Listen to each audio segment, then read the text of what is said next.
Hello students, I am Monica from Abhimanyu Career Point, and today I am here with lecture number 2 of your chapter Chemical Reactions and Equations. Lecture 1 में बच्चों हमने study किया था बहुत ही basic terms और बहुत अच्छे से हमने उसको फिजिकल चेंज और केमिकल चेंज को डिफ्रेंशिएट किया था। उसके बाद हमने ये भी अच्छे से स्टडी किया था कि जो चेंजेस होते हैं, रिएक्शंस होती हैं केमिकल, उसमें क्या क्या चीज़ें हमें देखने को मिलती हैं। And one very important topic कि रिएक्शंस को उनकी इक्वेशंस कैसे लिखते हैं और इक्वेशंस को बैलेंस कैसे करते हैं, ये हमने सीखा था। आई होप उसमें जो मैंने आपको वर्कशीट दी थी वो आपने कंप्लीट की होगी। रिएक्शंस को बैलेंस करने पे एक और वीडियो हम लेकर आएंगे ताकि उसमें आपको और ज़्यादा हेल्प हो पाए। अभी हम चलते हैं उसके आगे वाले टॉपिक्स पे, दैट इज़ जो हमें अलग अलग तरह की रिएक्शंस के बारे में पढ़ना है। सो इट्स हियर जो रिएक्शंस हमारे सिलेबस में है। बेसिकली हर रिएक्शन में ये 4 तरह के रिएक्शंस में से एक तो हो ही रही होती है। वैसे तो ये दोनों भी, इन रिएक्शंस में से कोई ना कोई एक रिएक्शन तो हमारी होती है। तो अगर आप इन रिएक्शंस को अच्छे से समझते हो, अच्छे से पढ़ते हो, तो केमिस्ट्री में हमें कोई नहीं हरा सकता। हम आगे तक कितनी भी आगे स्टडी करें केमिस्ट्री में, यही रिएक्शंस हमें हर रिएक्शन में देखने को मिलेगी। इनमें से कोई ना कोई एक रिएक्शन तो होगी ही होगी। ठीक है।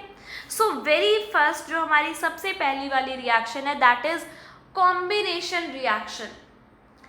वर्ड क्या आ रहा है हमारे माइंड में? मतलब कुछ चीज़ें कंबाइन कर रही हैं, जुड़ रही हैं। कुछ कम चीज़ें क्या हो रही हैं? जुड़ रही हैं, कंबाइन कर रही हैं, राइट। तो यहाँ पर हमें समझ आ रहा है कि एक से ज़्यादा, 2 से ज़्यादा रिएक्टेंट्स होंगे और वो क्या करेंगे? जुड़ जाएंगे और एक सिंगल हमारे पास क्या बनेगा? प्रोडक्ट बनेगा। Very simple. Then the second one we have is decomposition reaction. क्या आता है माइंड में? कॉम्बिनेशन का बिल्कुल उल्टा है ये, राइट। कि इसमें क्या होगा? एक प्रोडक्ट होगा और वो 2 या 2 से ज़्यादा प्रोडक्ट में टूट जाएगा। Clear? Next is displacement reaction. Displacement मतलब कुछ रिप्लेस करना। डिस्प्लेसमेंट मतलब कुछ रिप्लेस करना। मान लो ये एक चेयर पड़ी है ए, ये दूसरी चेयर पड़ी है बी। मैंने ए चेयर को हटाकर उसकी जगह बी चेयर रख दी, तो that is what? Displacement reaction. Very easy. Second one, next one sorry, double displacement reaction. इसमें क्या होगा? पूरा ही एक्सचेंज हो जाएगा। इसमें क्या होगा? एक्सचेंज हो जाएगा।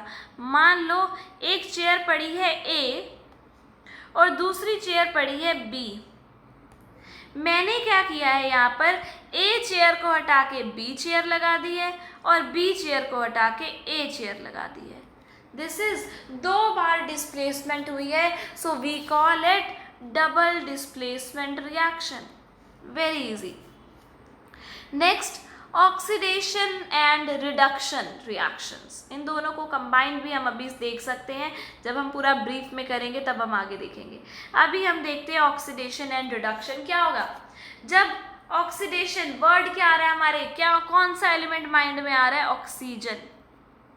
ऑक्सीडेशन वर्ड सुनते ही हमारे माइंड में क्या आ रहा है? ऑक्सीजन। तो जब भी किसी के साथ ऑक्सीजन जुड़ जाएगा तो उसको ऑक्सीडेशन कहेंगे, और जब ऑक्सीजन रिमूव हो जाएगा तो उसको क्या कहेंगे? रिडक्शन कहेंगे। Very easy. जब भी किसी के साथ ऑक्सीजन जुड़ जाएगा तो उसको ऑक्सीडेशन कहेंगे, और जब भी ऑक्सीजन रिमूव हो जाएगा उसको रिडक्शन कहेंगे। तो अब हम इन रिएक्शंस को डिटेल स्टडी करते हैं, इन सारी रिएक्शंस को। So very first reaction we have is combination reaction. Very easy.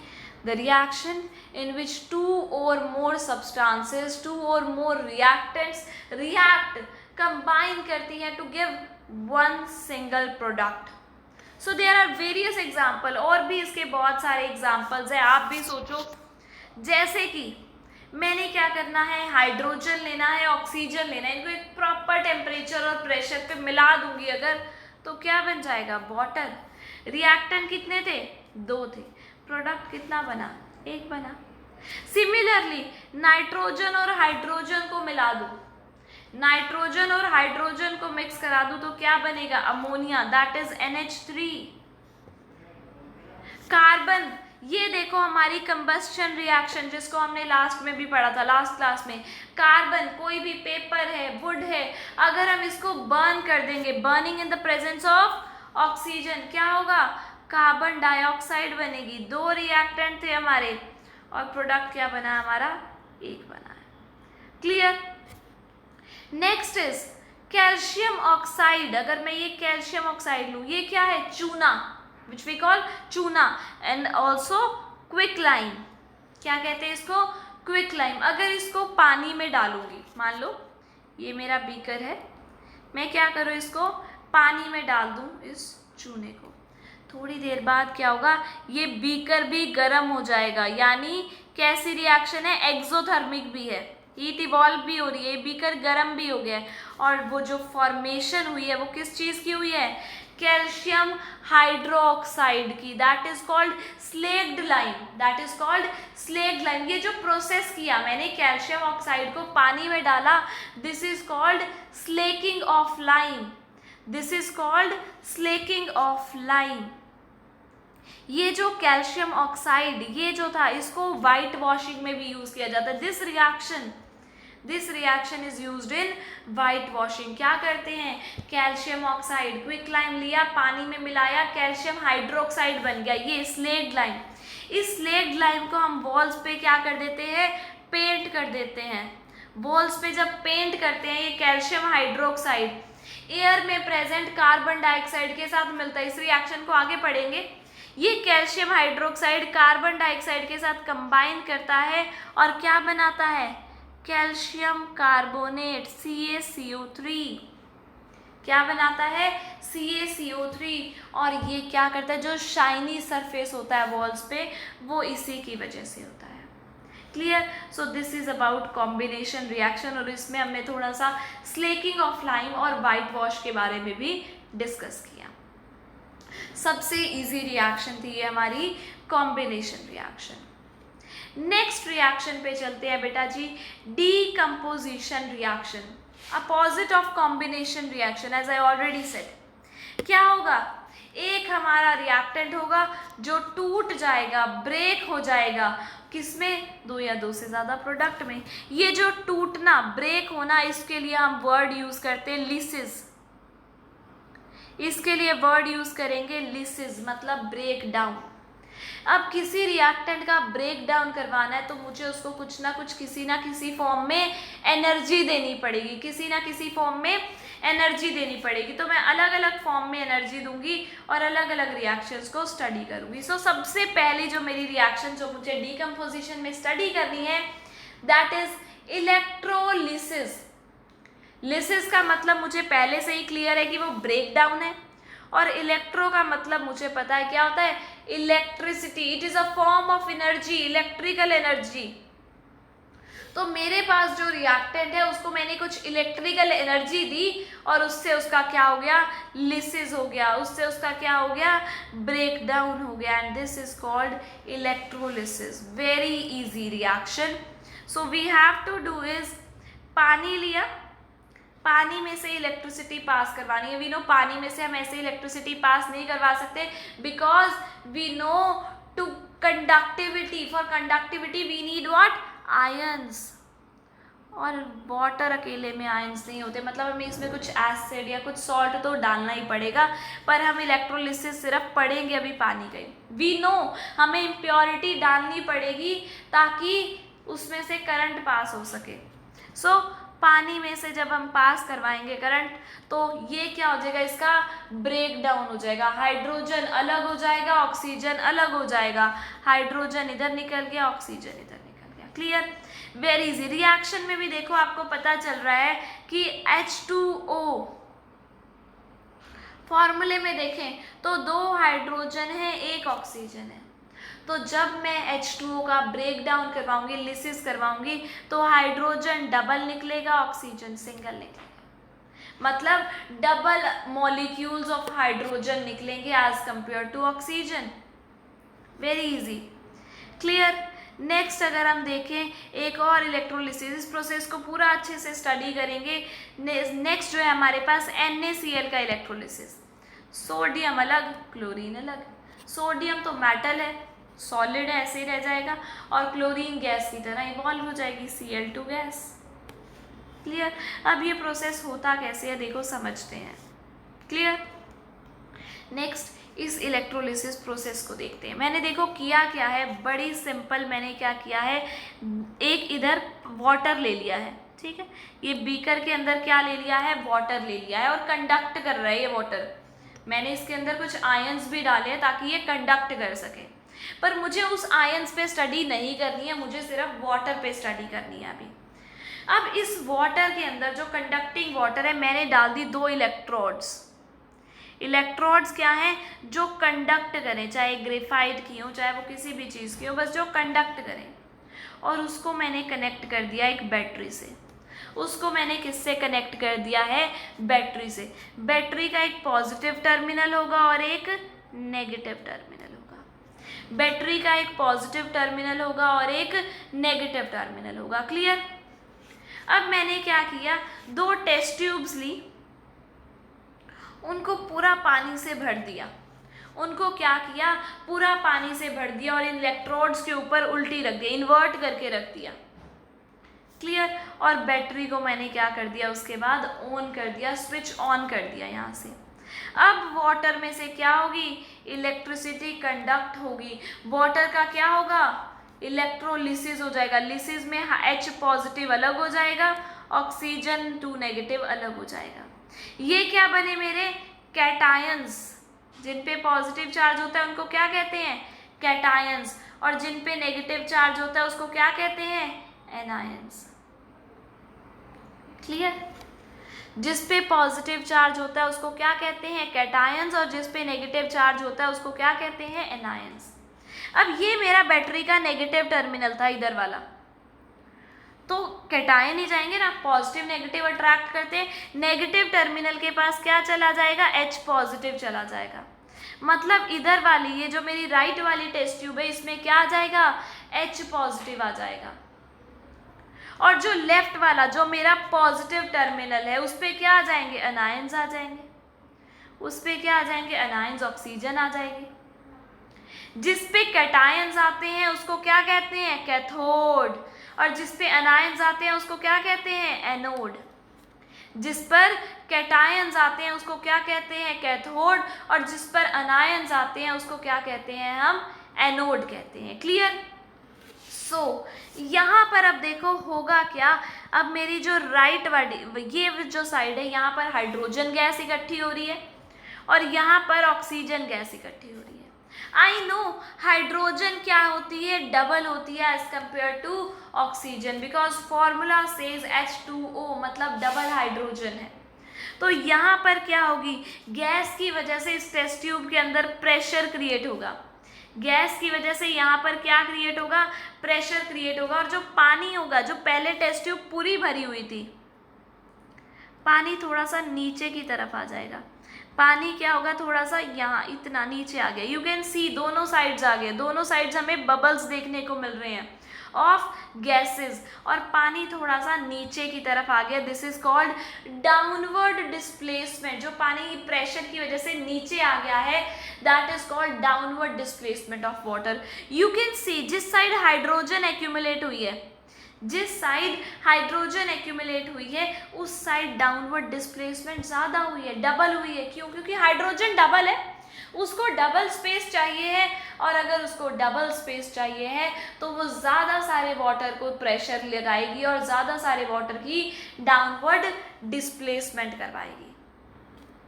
I hope ये अच्छे से क्लियर हो गया होगा। सिर्फ इतना है कि पॉजिटिव वाला नेगेटिव पे जाएगा, पॉजिटिव वाला कैटायन, कैटायन कैथोड पे, नेगेटिव वाला पॉजिटिव पे जाएगा। नेगेटिव वाले को कहते क्या है, एनायन, यानी एनायन कहाँ गया, एनोड पे। Very simple. This is electrolysis of water. ये तो हमारी वो रिएक्शन थी जिसमें हमने वाटर का इलेक्ट्रोलिसिस किया था, और हमने कौन सी एनर्जी दी थी, इलेक्ट्रिकल एनर्जी दी थी। Clear. Try to write down electrolysis of NaCl। Reaction आपको पता है कि सोडियम अलग हो जाएगा, क्लोरीन अलग हो जाएगा। Sodium is not a gas, sodium solid है, इलेक्ट्रोड के ऊपर चिपक जाएगा। जैसे आपने 8th क्लास में इलेक्ट्रोप्लेटिंग पढ़ी है, बिल्कुल सेम। सोडियम वहीं पर इलेक्ट्रोड के ऊपर प्लेट हो जाएगा, चिपक जाएगा, डिपॉजिट हो जाएगा, वेयर एज क्लोरीन गैस वहां से इवॉल्व हो जाएगी। Try to write the process and if you have any doubt I will take it in another lecture. Clear? अब एक तो हमने कर लिया कि इलेक्ट्रिसिटी पास करवाई है। नेक्स्ट कोई और एनर्जी देते, जरूरी थोड़ी है कि हमें सिर्फ इलेक्ट्रिसिटी ही देनी है। अब हम करते हैं हीट देते हैं, एंड हीट के लिए वर्ड हम यूज़ करते हैं, आपको मैंने लास्ट क्लास में बताया था, दैट इज थर्म। थर्म मतलब हीट और लिसिस मतलब ब्रेक डाउन। मतलब हीट की वजह से हम क्या करवाएंगे, ब्रेक डाउन करवाएंगे, and that will be called as thermolysis reaction. That will be called as thermolysis reaction.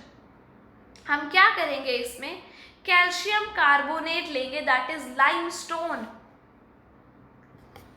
उसको अगर हम हीट करेंगे, उसको क्या करेंगे, हीट करेंगे तो क्या बन जाएगा, calcium oxide, that is quicklime अलग हो जाएगा और कार्बन डाइऑक्साइड अलग हो गया।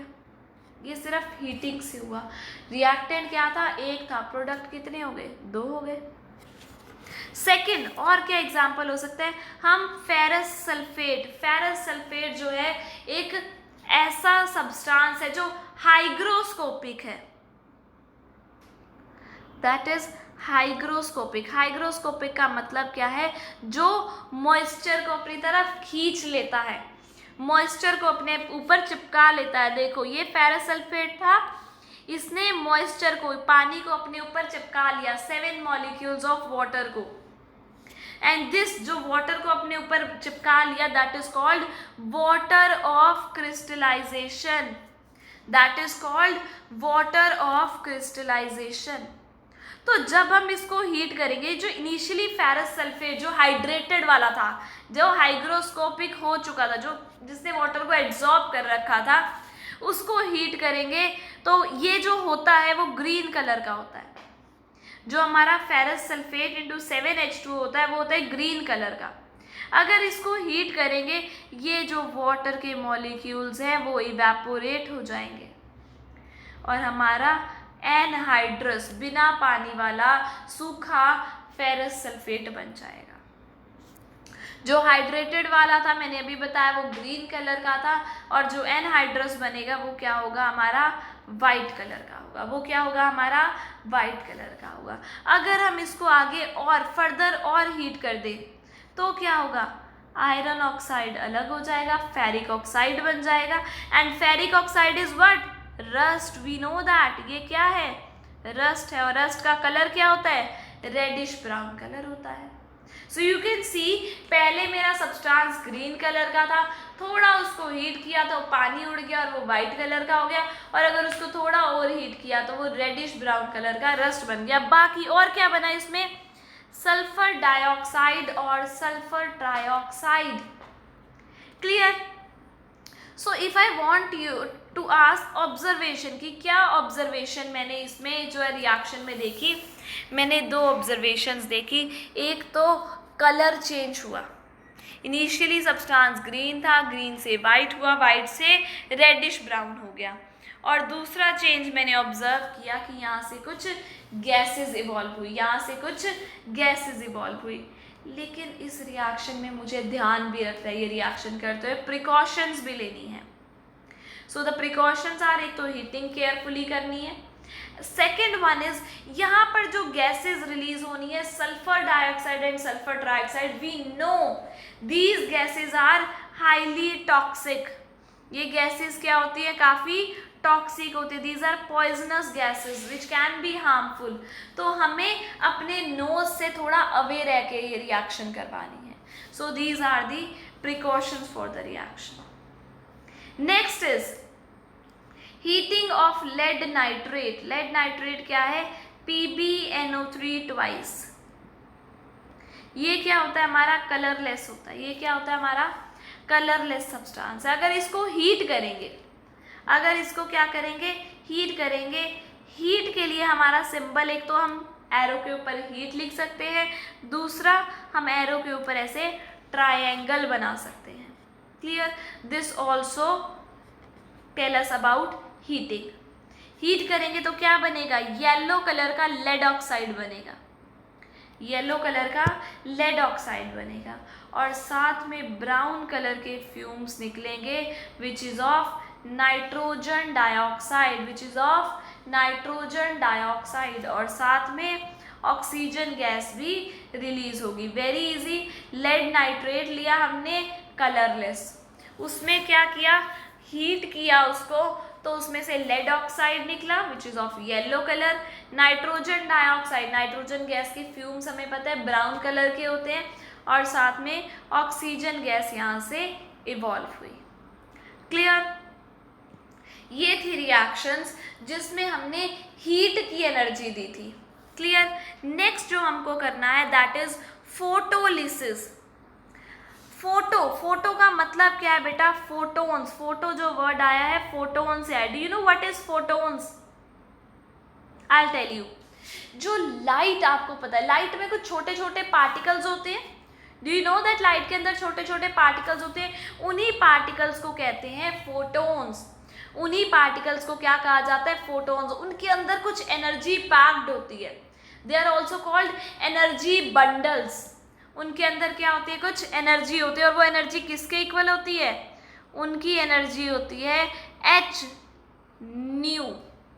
एच न्यू, एच क्या है? एक कांस्टेंट है, और न्यू क्या है? उनकी फ्रीक्वेंसी है। न्यू क्या है? लाइट की फ्रीक्वेंसी है। इतनी एनर्जी होती है उन फोटोन्स में। हमने लिसिस करवाना है, ब्रेक डाउन करवाना है, और वो एनर्जी से ही करवाना था, और एनर्जी क्या है हमारी? ये एच न्यू एनर्जी है। क्लियर? तो यहाँ पे हम एरो के ऊपर फोटोन्स भी लिख सकते हैं, लाइट भी लिख सकते हैं, और एच न्यू भी लिख सकते हैं। क्लियर? तो सब्सटेंसेस, ये रिएक्शन वो सब्सटेंसेस दिखाते हैं जो लाइट में डिकम्पोज हो जाए, and also called as light sensitive substances. तो हमें अगर क्वेश्चन आता है कि लाइट सेंसिटिव सब्सटेंसेस क्या है? द सब्सटेंसेस विच डिकम्पोज और degrade in the presence of light. तो अगर मैं पूछूं ऐसे सब्सटेंसेस को फिर मुझे बचाने के लिए स्टोर कहाँ करना चाहिए? Away from light. Dark coloured bottle है ना, दूर रखना चाहिए बेसिकली मुझे लाइट से। चलो अभी तो हमें रिएक्शन करवानी है, अभी हमें बचाना नहीं है। So will do silver chloride, जो हमने पहले भी रिएक्शन की है। Silver chloride formation of precipitates में, ये प्रेसिपिटेट्स बने थे ना वाइट कलर के, इसको अगर हम क्या करें? लाइट में रख दें, इसको क्या एनर्जी दें? एच न्यू एनर्जी दें, तो सिल्वर अलग हो जाएगा, क्लोरीन गैस अलग हो जाएगी। सिल्वर तो तुम्हें पता है मेटल है, सॉलिड फॉर्म में ऐसे ही पड़ा रहेगा। ग्रे कलर की होती है सिल्वर, चांदी तुम्हें पता है, और क्लोरीन गैस वहां से क्या हो जाएगी? इवॉल्व हो जाएगी, बाहर निकल जाएगी। क्लियर?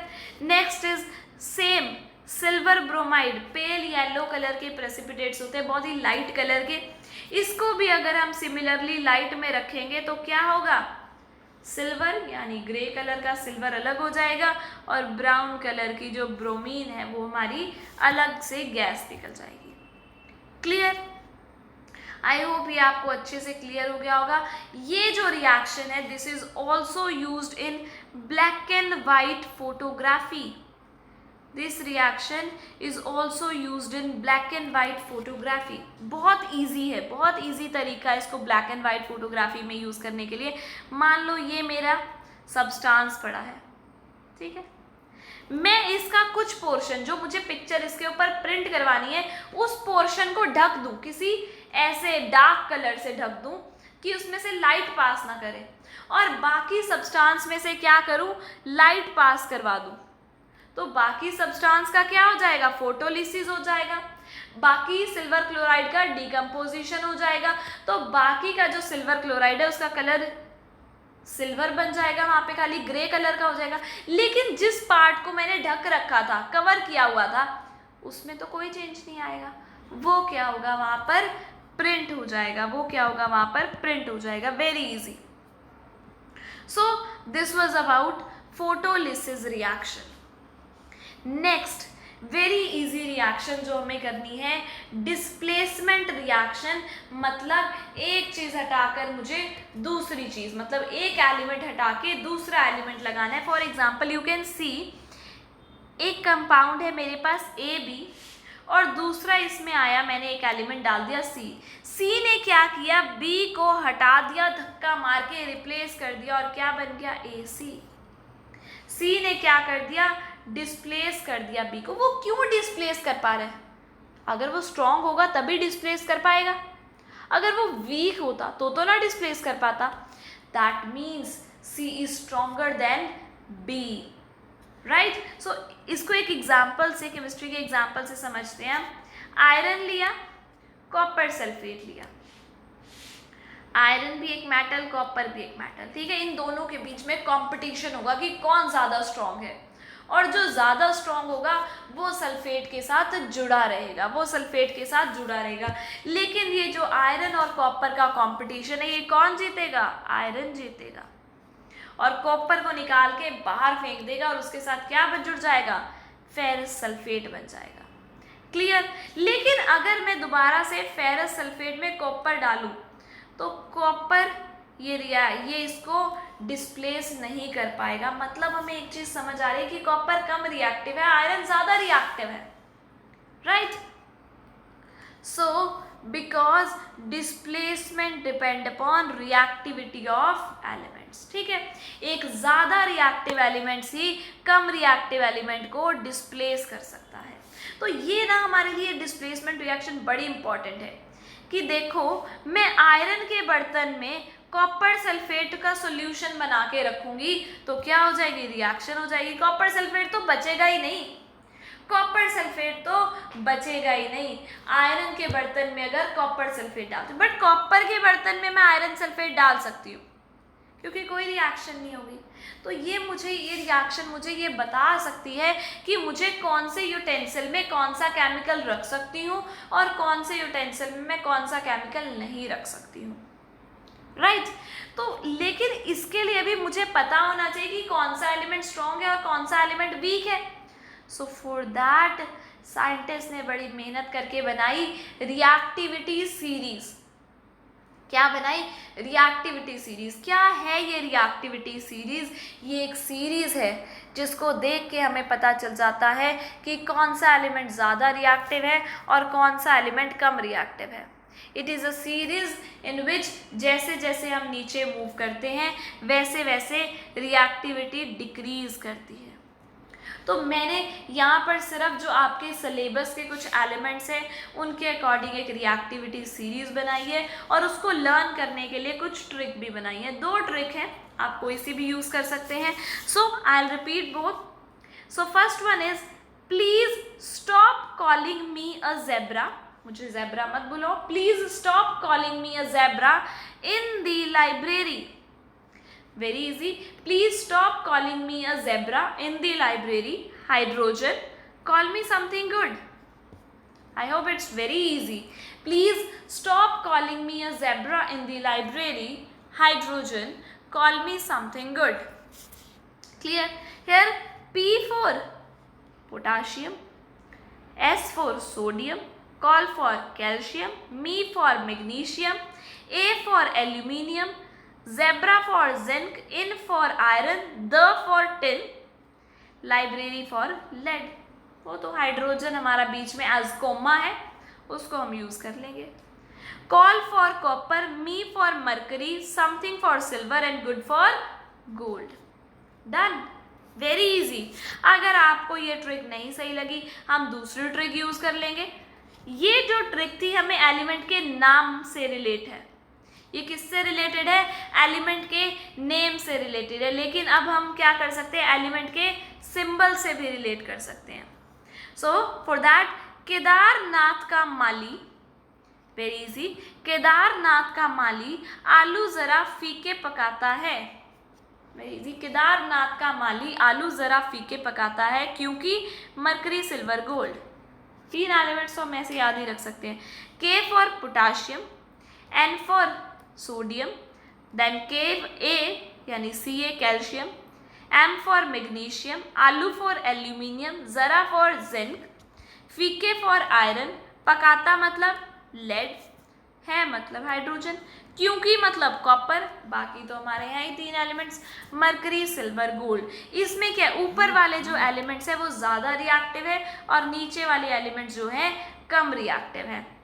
मतलब ऊपर वाले जो एलिमेंट्स है टॉप पे जो प्रेजेंट है वो नीचे वाले बॉटम वाले एलिमेंट्स को डिस्प्लेस कर सकते हैं। For example I am giving you calcium plus ferrous sulphate, calcium plus ferrous sulphate. You can see calcium ऊपर प्रेजेंट है, कैल्शियम ज़्यादा रिएक्टिव है, आयरन नीचे, आयरन कम रिएक्टिव है, तो ये इसको ऐसे पुश करेगा और निकाल के बाहर फेंक देगा। So it will become calcium sulphate और आयरन निकल गया हमारा बाहर। Very easy reaction, clear? I hope ये आपको अच्छे से क्लियर होगी। बस हमें ये रिएक्शन करवाने के लिए ये रिएक्टिविटी सीरीज याद रखनी है, क्लियर? नेक्स्ट जो एक्सचेंज वाली हमारी रिएक्शन थी that is double displacement reaction, ठीक है? डबल डिस्प्लेसमेंट रिएक्शन में एक एलिमेंट दूसरे को डिस्प्लेस करता है और दूसरा पहले को, है ना? Whereas here you can say एक दूसरे को डिस्प्लेस करता है, दूसरा दूसरे को कर देता है, दोनों एलिमेंट्स एक्सचेंज कर लेते हैं। फॉर एग्जाम्पल ए बी एक कंपाउंड है, सी डी एक कंपाउंड है, बी और सी ने आपस में क्या कर लिया, एक्सचेंज कर लिया। सी बी की जगह आ गया, बी सी की जगह आ गया। ये हो क्यों रहा है? Why this reaction is taking place? Due to size. जैसा मान लो ए का साइज है और सी का साइज मान लो सिमिलर है, तो वो क्या चाहेगा, सी ए के साथ जुड़े।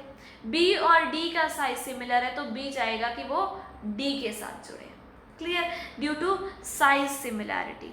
सो हियर इसका एग्जाम्पल करते हैं जो हमने पहले भी किया था, प्रेसिपिटेशन रिएक्शन। इस रिएक्शन में हमेशा प्रेसिपिटेट्स बनते हैं and this is why it is also called precipitation reaction, clear? क्या करना है, हमने एक बीकर लिया जिसमें नमक घोल दिया NaCl, दूसरा बीकर लिया जिसमें सिल्वर नाइट्रेट घोल दिया, सिल्वर यानी Ag, नाइट्रेट यानी NO3, सिल्वर नाइट्रेट घोल दिया, दोनों को करवा दिया हमने मिक्स।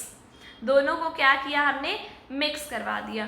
क्या बनेगा, ये देखो क्लोरीन का साइज थोड़ा छोटा है, वो सिल्वर के साथ इधर यहाँ पर, सिल्वर क्लोरीन का साइज ये है ना, क्लोरीन और सिल्वर का साइज थोड़ा कंपैटिबल है, वो इसके साथ जुड़ जाएगा सिल्वर क्लोराइड। NO3 का साइज इसके साथ कंपैटिबल है तो ये इसके साथ जुड़ जाएगा, एक्सचेंज हो गया।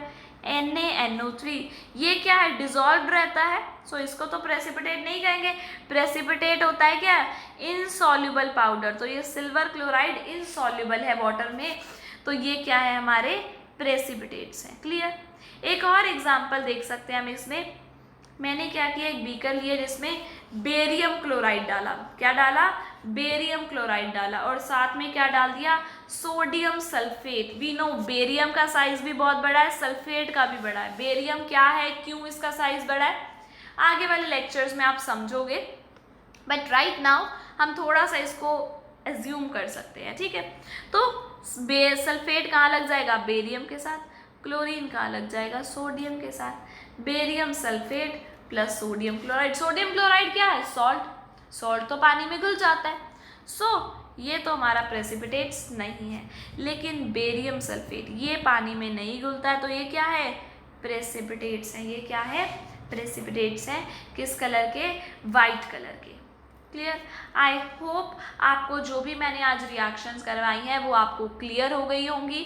अगर आपको कोई भी डाउट होता है बच्चे, so please write down in the comment section below, and जो भी आगे के टॉपिक्स हमारे रिमेनिंग है वो हम अपने नेक्स्ट लेक्चर में कवर करेंगे। Thank you.